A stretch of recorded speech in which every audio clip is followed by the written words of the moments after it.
그 외에 오늘은 약간 양심 고백 같은 영상을 좀 준비를 해봤어요. 왜냐하면 오늘 주제가 바로 무조건 사야 할 위스키는 없습니다 이기 때문인데요. 이참에 확실하게 말씀드릴게요. 제 유튜브 포함해가지고 남들이 어쩌고저쩌고 하면서 이건 이번에 꼭 사 하는 위스키가 있다고 해도 그냥 머리 비우고 무조건 사고 그러지는 마세요. 아니 그럼 뭐 보고 사요? 그러니까 잘 들어봐요. 오늘 영상에서 제일 중요한 말은 이거예요. 무조건 말고 조건을 따져서 사세요.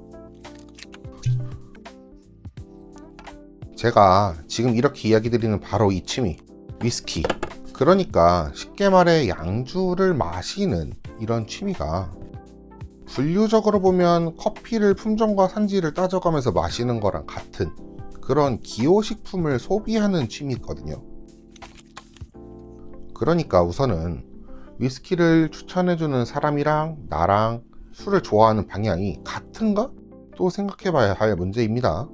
예를 들어 누군가에게는 최고의 위스키가 다른 누군가한테는 최악의 위스키가 될 수 있는 게 바로 이 판이다 이거예요. 70도, 80도가 넘는 초고도수의 위스키를 좋아하는 사람들부터 40도 언저리의 상대적으로 낮은 도수로 팔레트를 입에서 편하게 느끼는 것이 더 좋은 사람들, 90년대, 80년대, 심지어 60, 70년대의 위스키를 좋아하는 사람들부터 아주 막 이제 나온 신생 증류수만 찾아서 마시는 사람들, 아니 뭐 한 모금만 마셔도 입안이 끈적하게 진한 그런 위스키를 좋아하는 사람들부터 또 가볍고 섬세하게 향을 살살 풍기는 그런 위스키만 좋아하는 사람들까지 이 폭이 너무 넓어요. 누가 추천해주는 술 그냥 사서는 아이 뭐 샀는데 너무 독해요, 다들 좋다는데 왜 난 알코올 맛밖에 안 나죠, 추천 위스키랍시고 샀다가 돈만 날렸어요, 이렇게 위스키에 학을 떼고 그만두는 분들이 생각보다 많습니다. 저도 뭐 사실은 입문자 위스키 추천 영상을 몇 가지 올리고 했던 사람이지만 이런 부분들이 어렵다고 생각하는 사람이에요. 영상을 찍는 사람 입장에서야 뭐 계속해서 좋은 위스키 찾아가지고 조금 더 많은 분들이 이 취미를 같이 했으면 좋겠다 싶어가지고 추천을 드리긴 하는데, 아무래도 여러가지 많이 마셔본 사람 입장에서 여러가지 분석을 통해서 이건 이래서 입문하기 좋다, 이건 저래서 초보에게 좋다 설명을 드리긴 하는데, 그게 입문자분들한테는 무조건 100% 완전히 딱 맞습니다, 이게 종결입니다, 이걸 사면 됩니다 라고는 차마 저는 좀 말하기 어려운 문제다 라고 생각을 하고 있습니다. 이 얘기를 굳이 길게 하는 이유는요, 다시 이야기하지만 위스키가 본질적으로 본인 취향 중심의 술이기 때문이에요. 이게 좀 무책임한 말이긴 한데 위스키에는 정답이 없어요. 과목 교재 책 뒤쪽에 친절하게 해설이 되어 있는 그런 답지가 없다는 얘기예요. 이게 제일 맛있다 라고 누구는 말을 하겠죠. 근데 그건 그 사람 입장에서만 맞는 말이에요. 나라는 사람으로서는 그 사람이 살아오면서 느꼈던 향과 맛, 그리고 그 사람의 삶에서 우러나오는 경험, 감정 이런 거를 내가 똑같이 느낄 수는 없잖아요. 그런 백그라운드를 어떻게 갖고 있느냐에 따라서 사람마다 느끼는 맛과 향에 대한 그런 호불호가 많이 갈라지는 취미입니다.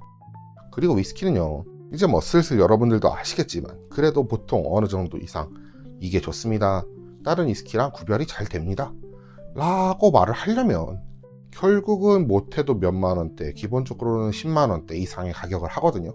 그러니까 우리가 편의점에서 새로운 음료수가 나와서 그걸 사 마실지 고민을 하다가 아 맛없으면 그냥 버리지 하고 호기롭게 도전하는 것보다 위스키 바틀 하나 사는 데는 몇 배, 몇십 배, 몇백 배의 기회비용을 쓰게 되는 거고요.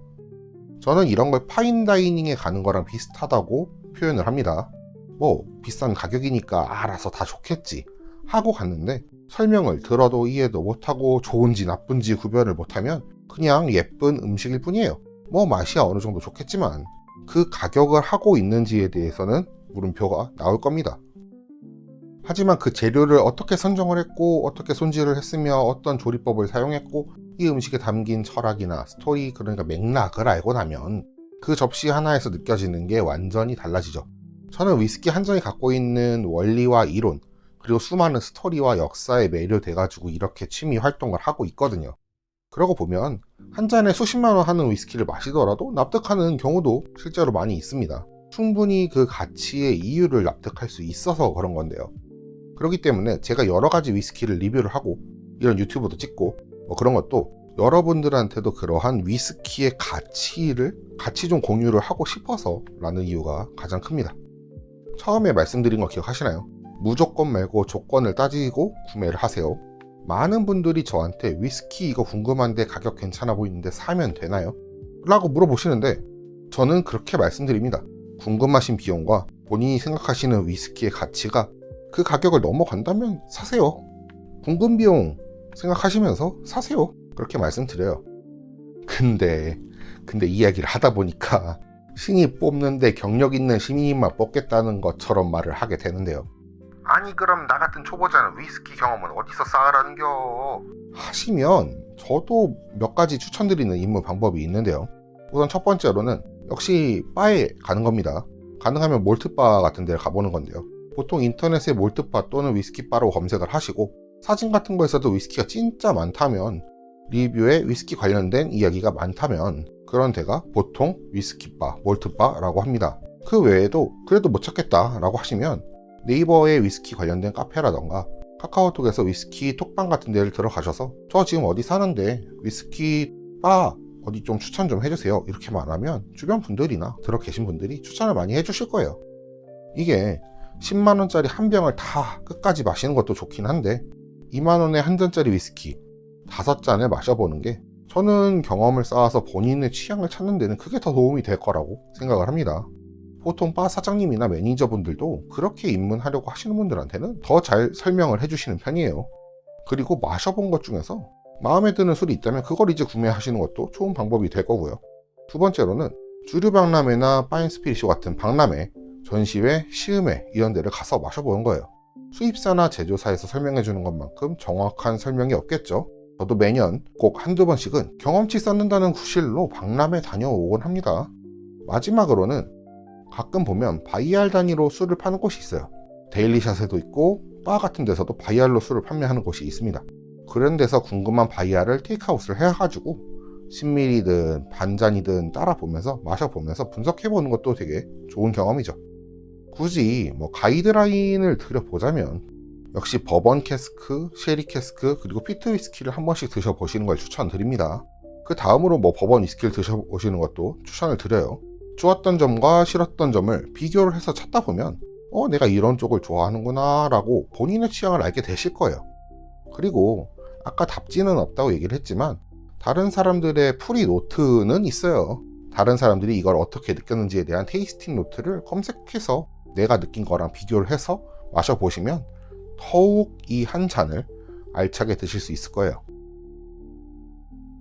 위스키는요, 내가 좋아하는 걸 알아갈수록 재미있어지는 취미입니다. 누가 좋다고 하는 위스키도 아니고 내가 결국 별로면 아무 소용없고 다들 별로라고 한 것도 내가 좋으면 그걸로 끝이에요. 그걸 찾아가는 여행이 위스키 취미의 진짜 재미 아닐까요? 무조건 사야 되는 위스키는 없습니다. 오늘도 영상 재밌게 봐주셨으면 좋아요, 댓글, 구독, 알림 설정까지 꼭 부탁드리고요. 저는 또 재미있는 주제로 돌아오도록 하겠습니다. 그러면 오늘은 여기까지.